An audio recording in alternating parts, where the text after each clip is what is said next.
The 30-year-old gangly Ethereum founder Vitalik Buterin envisions a future for humanity that extends far beyond mere financial gains from cryptocurrency.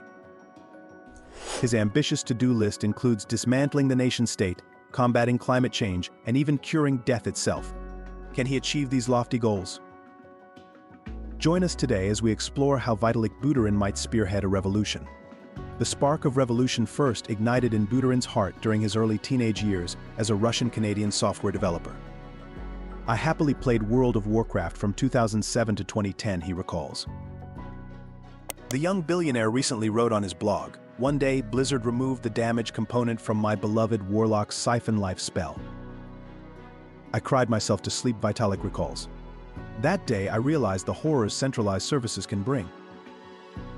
The following year, Vitalik's software developer father introduced his disheartened son to a potential solution to the scourge of central authority Bitcoin. Already excelling in math, able to add large numbers in his head, Vitalik naturally took to the blockchain. One of his favorite childhood toys was Microsoft Excel, so the blockchain concept resonated with him. Despite enrolling in an advanced course load at Canada's University of Waterloo, he continued to delve deeper into the world of decentralized technology. In 2012, Vitalik was spending 30 hours a week on various crypto projects. Something had to give, so he dropped out of college to dedicate his life to Ethereum. Most people see Ethereum merely as an alternative to Bitcoin, but it's much more than that. While Bitcoin's creator Satoshi Nakamoto intentionally used a limited programming language for security reasons, Ethereum was designed to offer greater flexibility and functionality. When Vitalik set out to create Ethereum, his goal was to make its blockchain programming language Turing complete. This meant it would be versatile and capable of running complex secondary applications, transforming it from a simple transaction ledger into a fully fledged online platform. Vitalik Buterin's revolutionary new framework embraced the utopian ideal of peer-to-peer interaction proposed by Satoshi Nakamoto. Ethereum extended beyond simple commerce, allowing users to create a wide range of applications or even run corporations on the Ethereum blockchain. If desired, one could build an entire Facebook-style social network or a private stock market. To date, diverse Ethereum projects abound, from Sorare, which captures the excitement of fantasy football leagues, to serious endeavors like Civil, which leverages cryptography to protect journalism against censorship and the erosion of professional standards. Why is this so important to Vitalik? Because blockchain technology removes the need for trust as a service from powerful legacy institutions like banks and returns it to the community. This shift is revolutionary in itself.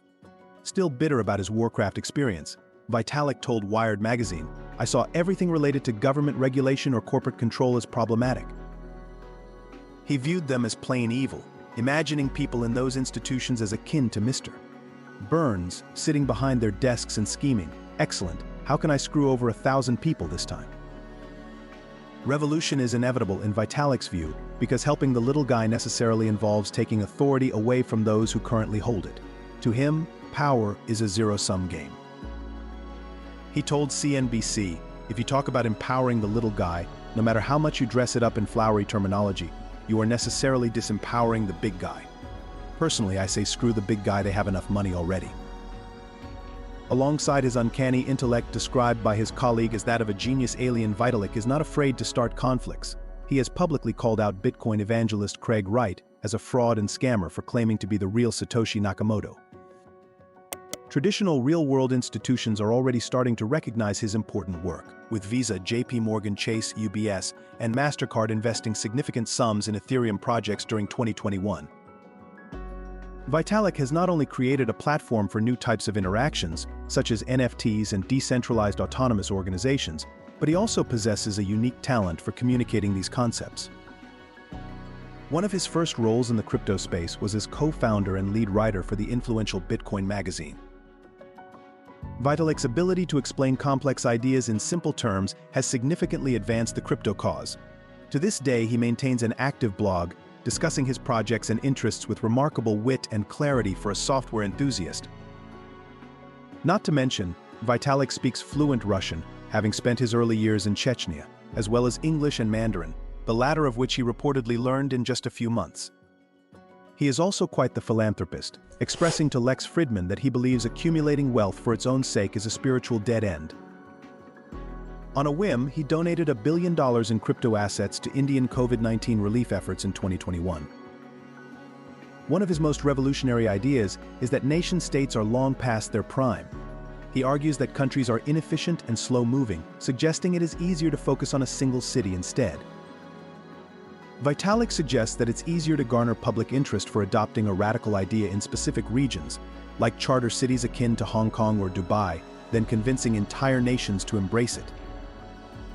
These cities, historically, have been hubs for innovation and could represent the future of progressive ideas. The forthcoming successors to cities like Hong Kong and Dubai will likely rely on the Ethereum blockchain for their agility and adaptability. Reno, Nevada has already delved into blockchain technology, utilizing it for initiatives such as creating NFTs of public art and generating revenue through the rental of vacant state-owned properties. Blockchain technology offers more than just superficial applications like running casino games. It has the potential to significantly enhance governance.